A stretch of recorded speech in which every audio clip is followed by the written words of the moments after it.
Tartamada ugu la yaabka badan caalamka. Adduunka waxaa lagu dhigaa tartamo kala duwan, kuwaas oo mararka qaar gaarayo ilaa xad waali ah. Waa kuwaana qaar ka mid ah kuwa ugu la yaabka badan. Balse intaana muuqaalka bilaabin like saara si ay u ogaano dadka daneynayo muuqaalada aan soo gudbino. Tartanka jaranjarada ka samaysan baraf. Caadi ahaan, fuulidda jaranjarooyinka ma ahan wax adag. Laakiin markay jaranjaradu tahay mid ka samaysan baraf, dhab ahaantii arrinku wuu ku adkaanayaa sidii hore. Arrinkaasna waa waxa ku dhacaya tartamayaasha ka qaybgalaya tartankan. Waxay u korayaan jaranjarada qaab adag oo aad moodayso inay hadda baranayaan socodka. Waxay ugu soo dhacayaan dhulka si isdaba joog ah, ayagoona waayay dhammaan dadaalkooda ay ku bixiyeen siday u fuuli lahaayeen jaranjaradan.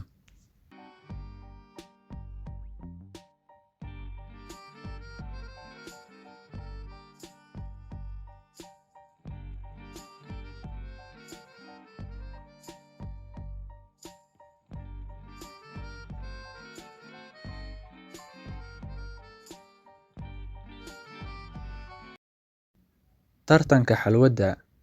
Tartankan wuxuu ka mid yahay tartamada ugu caansan ee lagu qabto waddanka Japan. Waxaana ku waajiba qofka tartamaha ah inuu afkiisa ku qaniino shay walba oo meesha yaallo, ilaa uu ka kala garanayo shayga uu qaniinay inuu yahay xalwad ama uusan ahayn. Waxayna sameynayaan dadka tartankan qabanayo xalwad ay u ekaysiiyeen qaabab kala duwan, sida kobo loo ekaysiiyey xalwad, iyo handaraabka laga furo albaabka oo loo ekaysiiyey qaab keeg ah ama xalwad. Haddii uu qaniino qofku shaygana uu noqdo xalwad, qofka ayaa noqonayo qofka ku guuleysto tartankan. Tartanka bridge-ka gariiraya.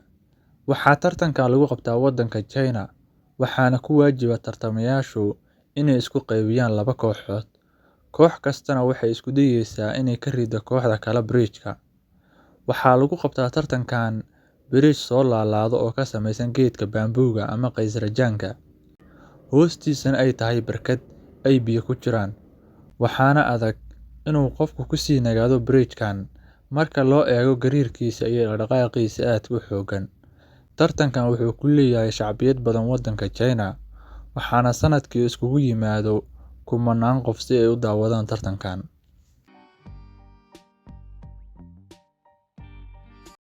Tartanka goronyada. Waxaa hore u aragnay tartanka fardaha, laakiin weligaa ma maqashay tartanka goronyada. Goronyadu waxay awood u leedahay inay ordo oo ay jarto masaafo aad u dheer.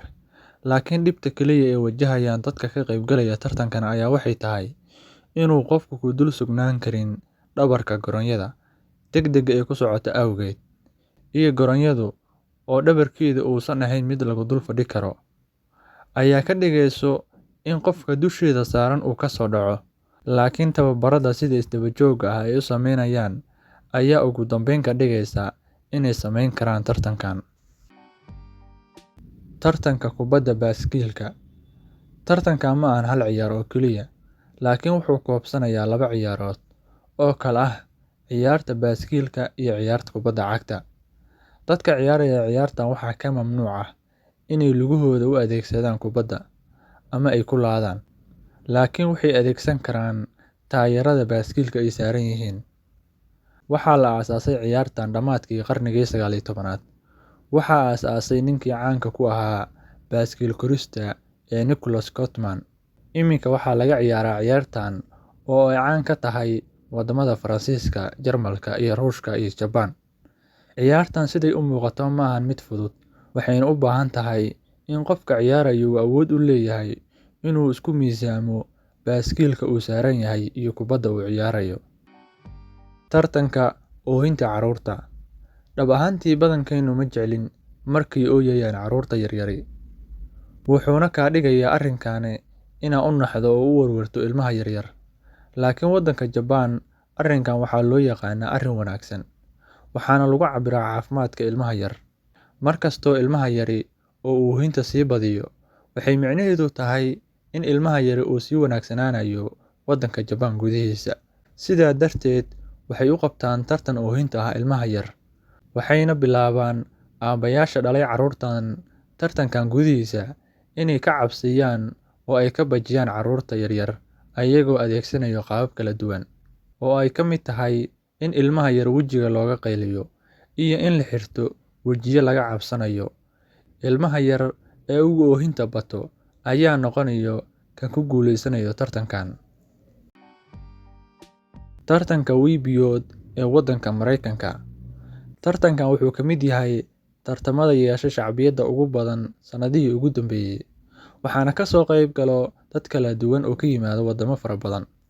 Barnaamijkan waxaa bilowgiisii aasaasay shirkadda lagu magacaabo Endemol ee ku taalla waddanka Mareykanka, wuxuuna caan ku yahay tartamada aad u adag ee ku jira gudihiisa, waxaana ku waajiba qofka tartamaha ah inuu ka gudbo marxalado kala duwan oo aad u adag, taasoo ku xiran degdegga iyo awooddiisa jireed. Halka aysan muhiim ahayn in tartamayaasha ay isa soo hagaajiyaan oo ay qurxiyaan jirkooda, maxaa yeelay waxay la kulmayaan dhoobo, saabuun iyo darbado inta ay ku guda jiraan tartankan. Ayadoo tartankan yahay mid aad u adag oo la jeclaysanin, haddana waxaa jiro dad badan oo daneynaya oo ka soo qayb gala oo ku kala nool daafaha adduunka.